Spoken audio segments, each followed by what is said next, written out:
नमस्कार दोस्तों, आप सभी का स्वागत है हमारे YouTube channel GS study point पे। आज के वीडियो में हम देखेंगे कंप्यूटर के बेसिक्स नॉलेज को, जो आपकी परीक्षा की दृष्टि से काफ़ी इंपॉर्टेंट होते हैं।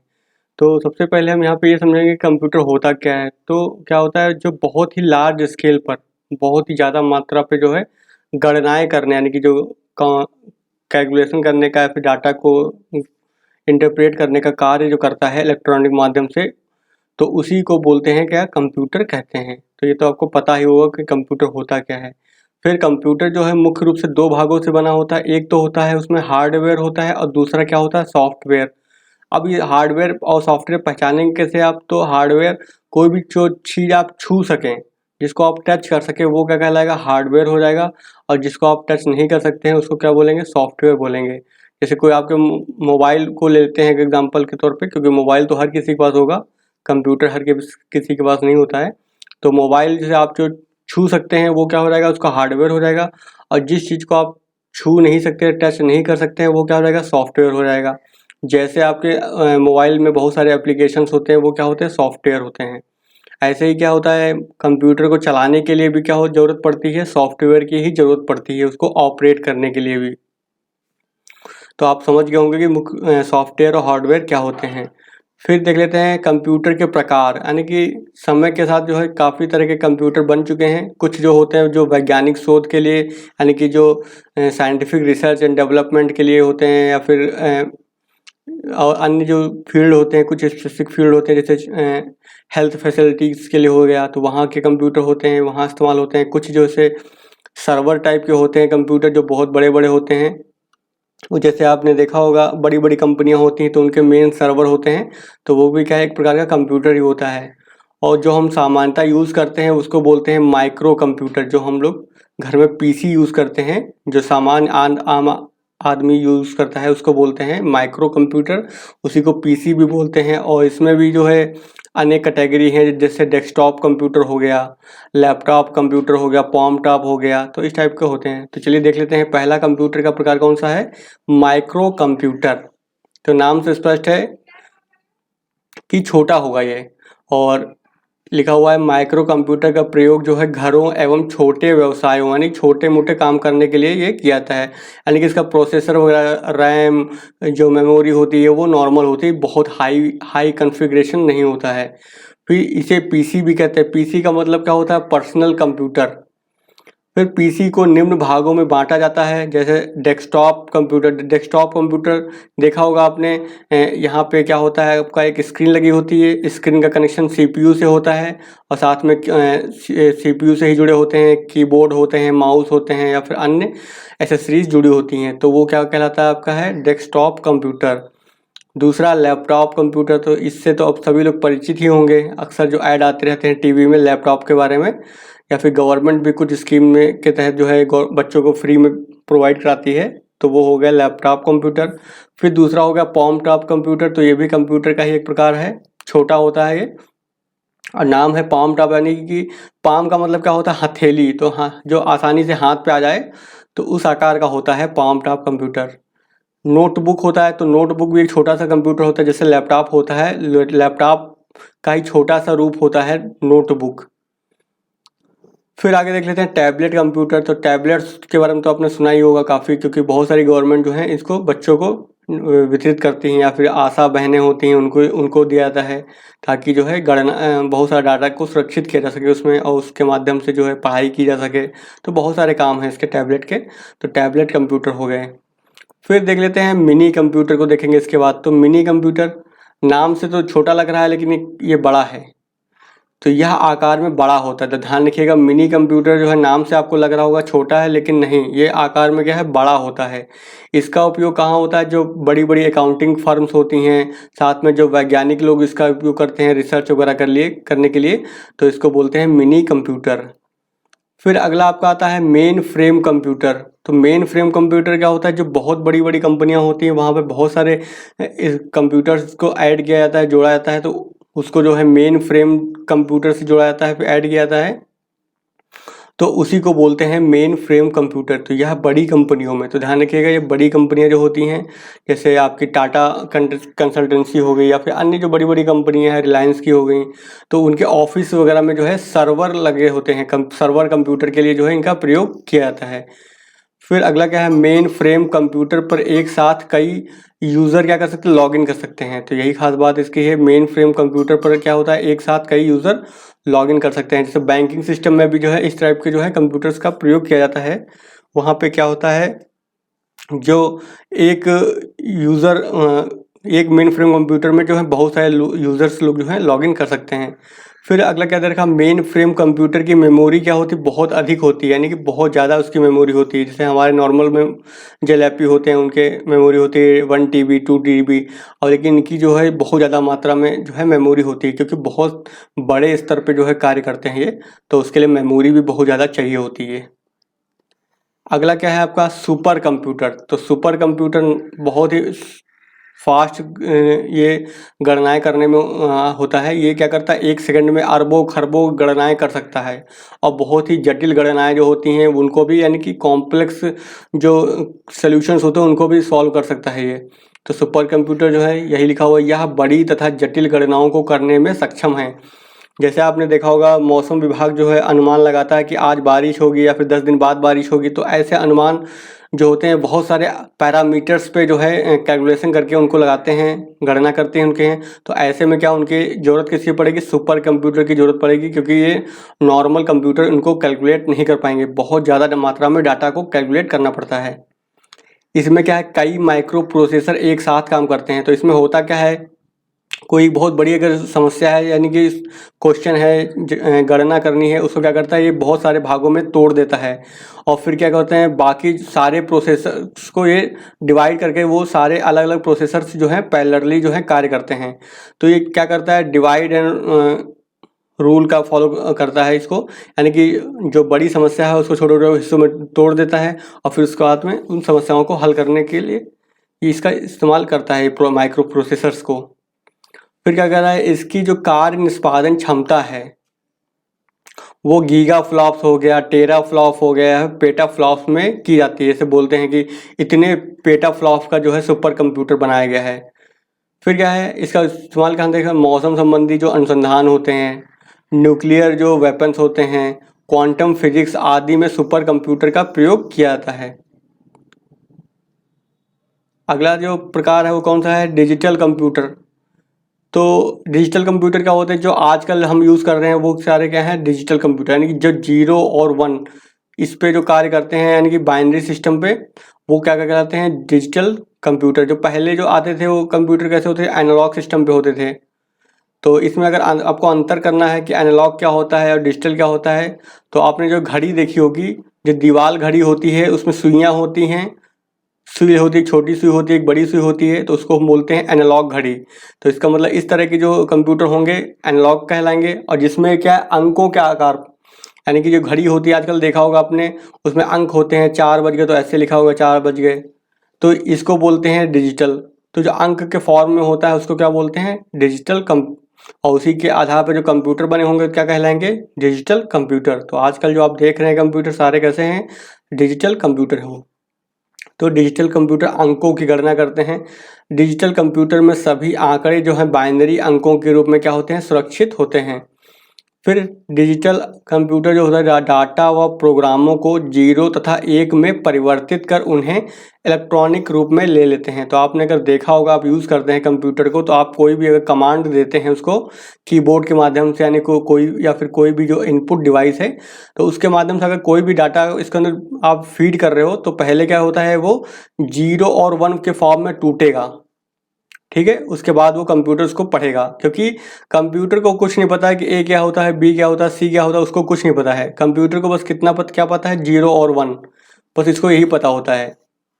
तो ऐसे में क्या होता है, कोई भी चीज़ जो होती है वो कंप्यूटर क्या करता है, उसको 0 और 1 में चेंज करता है, और फिर जब हमको कुछ वो उसका आउटपुट रिजल्ट देता है, तो वो भी क्या होता है, 0 और 1 में होता है। लेकिन उसको बाद में जो है कंप्यूटर जो है उसको लैंग्वेज में चेंज करके हमको दिखाता है, वो जो हम लैंग्वेज सेलेक्ट करते हैं। जैसे इंग्लिश में है तो इंग्लिश में दिखाएगा, हिंदी है तो हिंदी में दिखाएगा वो। तो कहने का मतलब ये है, जो कंप्यूटर की जो भाषा है वो क्या है कि बस केवल 0 और 1 की भाषा है। 0 क्या होता है, 0 और 1 लाइट का ये है। यहाँ पे अगर लाइट ऑफ है तो 0 हो जाएगा और लाइट ऑन है तो 1 हो जाता है। तो इसी चीज़ को कंप्यूटर पढ़ता है कि लाइट ऑफ है, लाइट ऑन है। अब ये इतना तेज़ी से काम होता है कि आप इस मतलब 1 सेकंड में हज़ारों बार ये घटनाएं होती हैं। तो बहुत ही तेज़ी से ये कार्य होता है। तो आप साधारण तरीके से समझेंगे तो बस आप ये समझ लीजिए कि जो डिजिटल कंप्यूटर होते हैं वो 0 और 1 का यूज़ करते हैं आंकड़ों को पढ़ने में।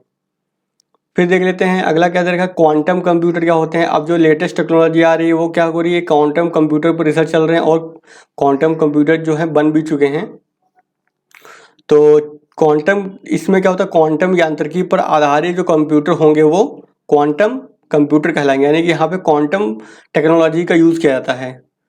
फिर इसमें होता क्या है, क्वांटम जो है बिट अथवा क्यूबिट परंपरागत बिट की तुलना में अधिक सूचनाएं कूटबद्ध कर सकते हैं, यानी कि जो इनकी मेमोरी होती है बहुत ज़्यादा होती है। यानी कि छोटी सी मेमोरी में आप इसमें टेराबाइट्स में मिलियन टेराबाइट्स जो है डाटा को स्टोर कर सकते हैं, यानी बहुत ज़्यादा मात्रा में जो है इसकी मेमोरी होती है। साथ में क्या होता है, इसकी स्पीड बहुत ज़्यादा होती है। तो ये अभी आधुनिक टेक्नोलॉजी है और अभी रिसर्च के लेवल पे है केवल। अभी मार्केट में इस तरह के कंप्यूटर नहीं मिलेंगे आपको। अगला देख लेते हैं, कंप्यूटर के जो विभिन्न भाग होते हैं उनको समझ लेते हैं। तो कंप्यूटर का जो सबसे पहला मेन भाग है जहाँ से वो स्टार्ट होता है, कहने का मतलब जो उसकी जान है वो है सीपीयू। तो इसको जो है कंप्यूटर का मस्तिष्क भी बोलते हैं, क्योंकि यहीं ही सारे कार्यक्रम होते हैं, यानी सारे प्रोसेस यहीं पर होते हैं। तो सीपीयू का नाम क्या होता है, कभी कभी एग्जाम में पूछता है कि सीपीयू की फुल फॉर्म क्या है। तो क्या है, सेंट्रल प्रोसेस यूनिट। तो सीपीयू की ये हो गई फुल फॉर्म हो गई। और इसको क्या बोलते हैं, कंप्यूटर का मस्तिष्क भी कहा जाता है। फिर इसमें दो भाग होते हैं, पहला होता है कंट्रोल यूनिट, दूसरा होता है अर्थमेटिक लॉजिक यूनिट। अब नाम से स्पष्ट है, अर्थमेटिक लॉजिक, लॉजिक लगाएगा, ये तार्किक गणनाएं करेगा बस केवल, और कुछ नहीं। कंट्रोल यूनिट नाम से स्पष्ट है, क्या करेगा, पूरे कंप्यूटर को कंट्रोल करेगा ये, यानी कि जो उसके अंदर हार्डवेयर हैं उनको निर्देशित करेगा कि तुम्हारा ये काम है तुम ये करो, तुम्हारा ये काम है तो तुम ये करो। तो वही लिखा हुआ, कंप्यूटर हार्डवेयर के कार्यों को निर्देशित करना। फिर ये क्या है, अर्थमेटिक लॉजिक यूनिट क्या करेगा, ये गणनाएं करेगा, कैलकुलेशन करेगा, इसका ये काम होता है। तो सभी गणितीय व तार्किक कार्य करना, यानी कि लॉजिकल, क्योंकि कोई भी कंप्यूटर के अंदर जो भी कार्य होगा वो लॉजिकल होगा, हाँ और ना में होगा, यस और नो में होता है कार्य। ठीक है, तो जो लोग पढ़े होंगे थोड़ा बहुत कंप्यूटर उनको तो पता ही होगा सब सारी। और आपको बस यही आपको पता होना चाहिए कि दो भाग होते हैं सीपीयू में, एक कंट्रोल यूनिट होती है, दूसरा क्या होती है, अर्थमेटिक लॉजिक यूनिट होती है, जिसका कार्य क्या होता है, सभी गणितीय व तार्किक कार्य होते हैं। तो ऐसे क्वेश्चन आ सकता है कि अर्थमेटिक लॉजिक यूनिट का निम्न में से क्या कार्य है, वहाँ पे ऑप्शन दे देगा। तो अगर आपको ऑप्शन ये दिखाई दे तो उसको लगा दीजिएगा। फिर देख लेते हैं आगे, अगली है मेमोरी यूनिट। तो मेमोरी यूनिट जो होता है, नाम से स्पष्ट है कि अब ये क्या करेगा, स्टोरेज का काम करेगा। तो मेमोरी जो यूनिट होती है दो तरह की होती है। पहला क्या होता है, एक होती है रैम। रैम का मतलब क्या होता है, कभी कभी इसका फुल फॉर्म पूछा जाता है एग्जाम में, तो क्या होता है, रैंडम एक्सेस मेमोरी। तो बहुत ही आसान है, आप आसानी याद कर लेंगे। और रैंडम एक्सेस मेमोरी होती है वो क्या होती है, आपकी प्रमुख मेमोरी होती है, मेन मेमोरी यही है। और ये क्या होती है, एक अस्थाई मेमोरी है। तो आपने अभी आजकल मोबाइल जो ले रहे होंगे बोलते नहीं कि कितने रैम का मोबाइल, तो बोलते हैं 4 GB रैम का मोबाइल है, सुना होगा आपने। ऐसे कंप्यूटर भी होता है, लैपी में भी कहते हैं 4 GB लैपी की रैम है। तो ये क्या होती है, ये मेमोरी क्या होती है, ये ऐसी मेमोरी होती है जहाँ जिसका इस्तेमाल जो है कंप्यूटर जो है अपने कार्यों को संपादित करने में करता है, जल्दी से जल्दी कार्य हो जाए, यानी कि उसकी स्पीड इससे इफेक्ट होती है। तो रैम किसको प्रभावित करेगी, रैम जो है प्रभावित करती है जो लैपी है उसकी स्पीड को, लैपटॉप यानी पीसी कुछ भी हो सकता है, तो उसकी स्पीड को प्रभावित करेगा।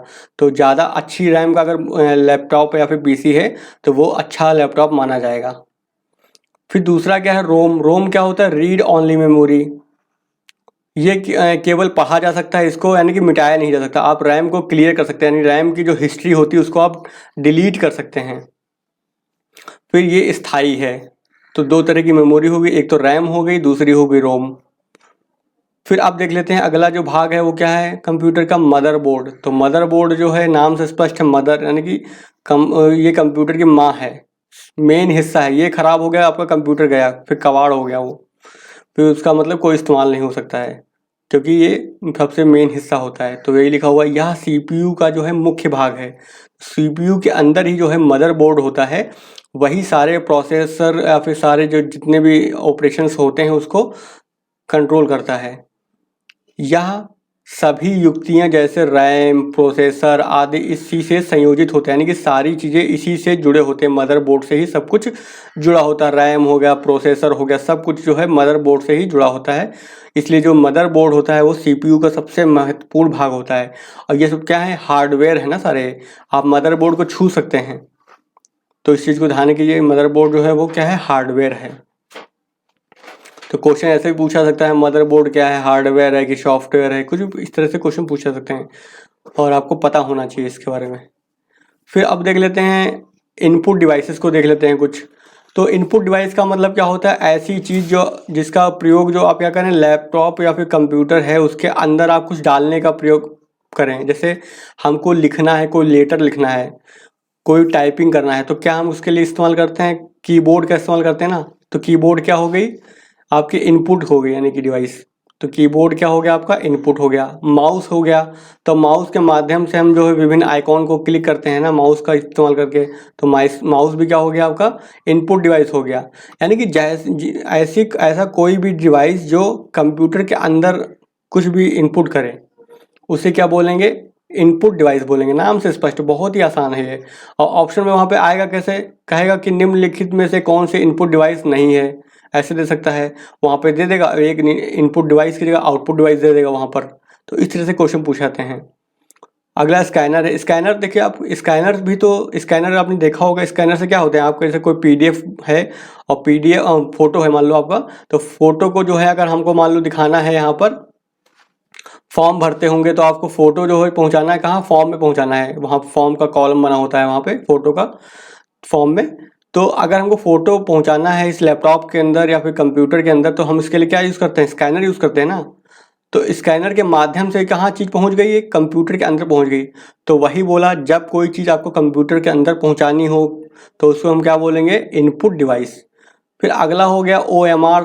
तो आप जो एग्ज़ाम देते हैं तो वहाँ पे ABCD के जो गोले काले करते हैं, ए हो गया, बी, अब जो भी करते हैं तो उसको क्या बोलते हैं, OMR शीट बोलते हैं। इसका फुल फॉर्म क्या होता है, ऑप्टिकल मार्क रीडर। तो कभी कभी इसको भी पूछता है वो एग्ज़ाम में कि OMR का पूरा नाम क्या है। तो ऑप्टिकल मार्क रीडर ये करता क्या है, ये जो है आप जो OMR शीट होती है उसमें विभिन्न तरह के गोले काले करते हैं मान लो अगर, और फिर इसको स्कैन करता है वो OMR, ऑप्टिकल मार्क रीडर जो होता है इस शीट को, और वो बताता है कि कितने आपके क्वेश्चन सही हैं कितने गलत हैं, क्योंकि पहले से ही डाटा उसके अंदर फिल होता है कि सही सही जवाब उसके अंदर भरे होते हैं उसके अंदर OMR शीट में। अगर उससे मैच कर गया तो आपके वो सही हो जाएंगे, जो अगर नहीं मैच हुए तो उसको गलत मान लेगा, उस चीज़ को पहुंचा देगा। वो कहाँ पहुंचाएगा, वो कंप्यूटर के अंदर पहुंचाएगा। यानी कि ये भी क्या हो गया, एक आपका इनपुट डिवाइस हो गया। फिर अगला ऐसे है बार कोड रीडर। तो आपने देखा होगा आजकल जो प्रोडक्ट आते हैं उन पर लाइन्स खींची होती हैं ऐसे काले रंग की, बहुत नज़दीक नज़दीक, उसको बोलते हैं बार कोड। अब इस बार कोड को रीड करने के लिए जो है एक मशीन आती है, उसको बोलते हैं बार कोड रीडर। अब इसका इस्तेमाल करके हम क्या करते हैं, जो आंकड़े होते हैं उसको कहाँ पहुँचाते हैं, इसके अंदर। और हर एक प्रोडक्ट की एक यूनिक आईडी होती है। मान लो से कोई फेस वॉश है तो उसका 1 2 3 4 नंबर है, तो कंप्यूटर के पास पहुंच जाएगा कि इसका नंबर 1 2 3 4 है, और पहले से ही कंप्यूटर के अंदर सारी जानकारी है कि 1 2 3 4 क्या है, तो बता देगा कि हाँ ये इस कंपनी का ये प्रोडक्ट है। तो इससे क्या होती है, आसानी होती है काम को करने में, जल्दी जल्दी। बड़े बड़े मॉल होंगे तो वहाँ देखा होगा, जो बाहर जहाँ पर पेमेंट होता है वहाँ पर जो है इस तरह के बार कोड रीडर का इस्तेमाल करके जो है वो अपना बिलिंग करते हैं वो लोग। अगला है ट्रैक बॉल एंड जॉयस्टिक। तो ये तो जो वीडियो गेम खेलते होंगे उनको पता ही होगा। तो जो जॉयस्टिक होता है उसी, वो भी क्या आपका है, एक इनपुट डिवाइस है। तो जो लोग वीडियो गेम खेलते हैं रिमोट से, उनको ये बारे में पता होगा। अगला देख लेते हैं आउटपुट डिवाइस की बात कर लेते हैं। तो आउटपुट क्या होता है, जो भी आप बाहर निकाले, यानी कि जो कंप्यूटर के अंदर की जो कोई भी चीज़ है उसको प्रिंट करके बाहर निकाल दे, या फिर जो कंप्यूटर के जो भी डाटा है उसको बाहर प्रदर्शित करे, यानी कि हमको दिखाए, जो सामने हमारे लेके आए। तो क्या, जैसे मॉनिटर है, तो मॉनिटर जो टीवी होती है, एलसीडी टाइप एलसीडी यहाँ पे लगी होती है, एक है पीसी में या फिर लैपटॉप की जो होती है स्क्रीन, तो इसी स्क्रीन को क्या बोलते हैं, मॉनिटर। तो जो आपका जो कंप्यूटर होता है उसी की जो स्क्रीन होती है उसी को बोलते हैं मॉनिटर। और आप कुछ भी अगर डालते हैं इनपुट से, वो आप यहाँ पे क्या दिखाएगा, यहाँ पे दिखाता है, यानी शो करता है आपको। तो जो आउटपुट डिवाइस होती है उसका मतलब क्या, जो आपको दिखाए कुछ, तो आउटपुट डिवाइस हो जाएगी आपके मॉनिटर हो गया। और फिर अगला हो गया प्रिंटर। तो प्रिंटर जैसे आपको, जैसे कोई फॉर्म आपका भर लेते हैं जब आप हमें, तो उसको आप प्रिंट कराते हैं ना बाद में, तो प्रिंटर के माध्यम से क्या होकर पूरा फॉर्म आपको बाहर निकल के आता है, जो कंप्यूटर के अंदर था अब वो बाहर निकल के आपके पास आ जाता है हार्ड कॉपी के रूप में। तो ये भी क्या कर रहा है, आउटपुट कर रहा है ना, क्योंकि आपको प्रदर्शित कर रहा है, आपको दिखा रहा है कुछ। ऐसे ही जो होती हैं आजकल जो मशीनें होती हैं, जो फ्लैक्स बोर्ड बनते हैं जो एडवर्टाइज के लिए, प्लॉटर एक मशीन का नाम होता है प्लॉटर। तो प्लॉटर भी क्या आपका है, एक आउटपुट डिवाइस है, वो भी एक प्रकार का प्रिंटर ही है। तो मुख्य रूप से जो मॉनिटर और प्रिंटर हो गए वो क्या हो गए, आपके आउटपुट डिवाइस हो गए। फिर अगला देख लेते हैं हम, प्रोग्राम को देख लेते हैं। तो प्रोग्राम, अब हम बात करेंगे यानी कि सॉफ्टवेयर की बात हो रही है। तो कंप्यूटर को चलाने के लिए दिए गए निर्देशों के समूह को क्या बोलते हैं, प्रोग्राम। अब देखिए मशीन है ना, तो मशीन को हर एक आदेश देना पड़ेगा, ये करो वो करो। तो इसके लिए क्या होता है, प्रोग्राम बनाए जाते हैं। क्योंकि मशीन में खुद का तो कोई चेतना होती नहीं है, उसको चलाने के लिए क्या करना पड़ता है, हर एक निर्देश देना पड़ेगा, डायरेक्शंस देने पड़ते हैं। तो उसी चीज़ को क्या बोलते हैं, प्रोग्राम। फिर इन समूहों को क्या बोलते हैं, यानी जो प्रोग्राम के समूह होते हैं उसको बोलते हैं सॉफ्टवेयर। अगला देख लेते हैं, सॉफ्टवेयर जो होते हैं दो प्रकार के होते हैं। पहला क्या होता है, सिस्टम सॉफ्टवेयर होता है, दूसरा क्या होता है, एप्लीकेशन सॉफ्टवेयर होता है। तो नाम से स्पष्ट, सिस्टम सॉफ्टवेयर का मतलब ऐसे सॉफ्टवेयर जो सिस्टम को चलाते हैं केवल, वो क्या कहलाएगा, सिस्टम सॉफ्टवेयर कहलाएगा।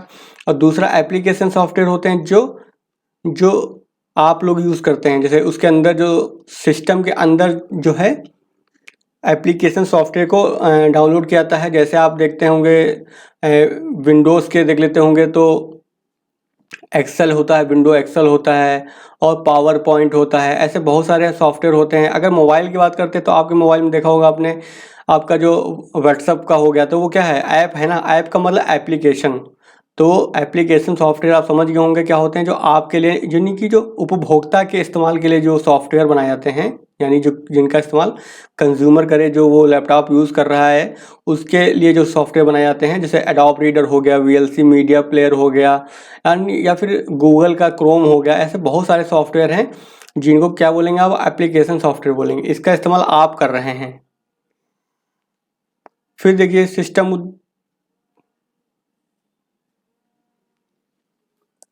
अब देखिए यहाँ पर क्या है, सिस्टम सॉफ्टवेयर यहाँ पर लिखा हुआ, तो क्या है, कंप्यूटर का जो है मुख्य प्रोग्राम है ऑपरेटिंग सिस्टम, जो हार्डवेयर।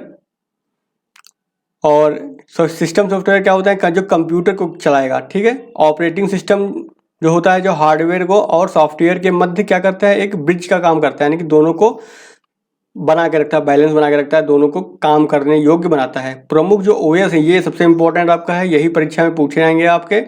पहला जो प्रमुख ओएस क्या है, लाइनक्स है। फिर विंडोज़ से तो आप लोग परिचित होंगे, विंडोज़ 7 हो गया, 8 हो गया, 10 हो गया, मैक हो गया। मैक किसका, एप्पल वालों का है ये, और इत्यादि जो हैं प्रमुख ओएस हैं। तो जो परीक्षा की दृष्टि से इंपॉर्टेंट है, सबसे ज़्यादा पूछा था लाइनक्स पूछा जाता है, फिर पूछा जाता है विंडो को भी पूछा जाता है, और मैक को भी पूछा जाता है। मैक जो है एप्पल कंपनी का है ये। तो ये हो गया, चलिए आगे देख लेते हैं।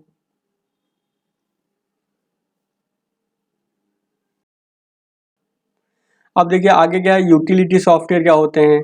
तो यूटिलिटी नाम से स्पष्ट है, यूटिलिटी करेंगे यानी कि उसकी जो देखभाल करते हैं, यूटिलिटी। तो यूटिलिटी सॉफ्टवेयर क्या होते हैं, यह कंप्यूटर का रख रखाव करते हैं। जैसे कोई एंटीवायरस हो गया, तो एंटीवायरस सॉफ्टवेयर क्या होते हैं, ये कंप्यूटर की रख रखाव करते हैं, उनकी देखभाल करते हैं। कोई भी वायरस कंप्यूटर में घुसे तो उसको हटाने का कार्य करे, उसको रोकने का कार्य करे। तो यूटिलिटी सॉफ्टवेयर क्या होते हैं, क्वेश्चन पूछा जा सकता है, तो आप याद रखिएगा। ऐसे जो ऐसे सॉफ्टवेयर जो कंप्यूटर का रख रखाव करते हैं, उसकी प्रोटेक्शन करते हैं। अगला देख लेते हैं स्पेशलिस्ट सॉफ्टवेयर। अब नाम से स्पष्ट है क्या, स्पेशलिस्ट यानी किसी पर्टिकुलर काम करने के लिए वो बनाए जाते हैं। तो किसी विशिष्ट कार्य करने हेतु डिज़ाइन किया हो जाता है, जैसे कैमरा एप्लीकेशन। तो आपका मोबाइल को अगर एग्जांपल के तौर पर देख लो तो क्या है, कैमरे का एक एप्लीकेशन आपको मिलेगा वो, तो क्या वो बस केवल कैमरे को वो चलाएगा, बस उसका यही काम है। तो इसी को क्या बोलते हैं, स्पेशलिस्ट सॉफ्टवेयर। अब अगला जो टॉपिक हमारा बहुत इंपॉर्टेंट है और परीक्षा की दृष्टि से भी काफ़ी, क्योंकि इससे क्वेश्चन पूछे जाते हैं हर साल। तो ये क्या आपका है, कंप्यूटर की भाषा यानी कंप्यूटर की लैंग्वेज। तो लैंग्वेज जो होती है दो तरह की इसमें होती है, एक तो लैंग्वेज होती है लो लेवल लैंग्वेज और दूसरी क्या होती है, हाई लेवल लैंग्वेज। तो लो लेवल लैंग्वेज में भी जो है दो तरह की होती है, एक तो होती है मशीन लैंग्वेज होती है, दूसरी होती है आपकी असेंबली लैंग्वेज। अब हम देख लेते हैं हाई लेवल लैंग्वेज को। तो हाई लेवल लैंग्वेज में कौन सी आती है, तो पहला है बेसिक, सी हो गया, C++ हो गया, जावा। तो ये सारी कौन सी लैंग्वेज हैं, हाई लेवल लैंग्वेज हैं। तो एग्जाम में कैसा आएगा क्वेश्चन कि निम्न में से कौन सा हाई लेवल लैंग्वेज है, तो यहाँ पे ऑप्शन दे देगा वो। तो हमको पहचानना पड़ेगा कि कौन कौन सी जो है हाई लेवल की लैंग्वेज होती हैं, जैसे बेसिक हो गई, सी हो गई, C++ हो गई, जावा हो गई, ये सारी कैसी हैं, हाई लेवल लैंग्वेज हैं। फिर फोर्ट्रान फोर्ट्रान भी क्या आपकी एक हाई लेवल लैंग्वेज है। इसका यह क्या है, यह फॉर्मूला ट्रांसलेशन का क्या है, संक्षिप्त रूप है। और वैज्ञानिक और इंजीनियरिंग जो होते हैं उनकी कैलकुलेशन करने के लिए, संगणना करने के लिए जो है फोर्ट्रान जो है बहुत आसान भाषा है। तो जो साइंटिस्ट होते हैं या फिर इंजीनियर होते हैं वो फोर्ट्रान लैंग्वेज का ही मुख्य रूप से प्रयोग करते हैं। और ये कैसी लैंग्वेज है, आपकी हाई लेवल लैंग्वेज है। और ये रही हमारे कुछ प्रमुख लैंग्वेज को देख लिया हमने। और आगे चल के हम MCQ देखेंगे इनके। तो MCQ में जो भी क्वेश्चंस पिछले वर्षों में आए हुए हैं, एग्जाम्स वगैरह में पूछे गए हैं, वहाँ पे उनको डिस्कस किया जाएगा। तो इससे क्या होगा, आपकी सारी तैयारी हो जाएगी। तो आज का वीडियो फिर हम यहीं पे ख़त्म करते हैं। और वीडियो कैसा लगा है बताइएगा ज़रूर कमेंट के माध्यम से। और अगर वीडियो पसंद आता है तो वीडियो को लाइक करिएगा, चैनल पर नए हैं तो चैनल को सब्सक्राइब कर लीजिएगा और साथ में अपने दोस्तों के साथ भी शेयर कर लीजिएगा। तो चलिए आज का वीडियो फिर हम यहीं पे ख़त्म करते हैं, मिलते हैं फिर नेक्स्ट वीडियो में।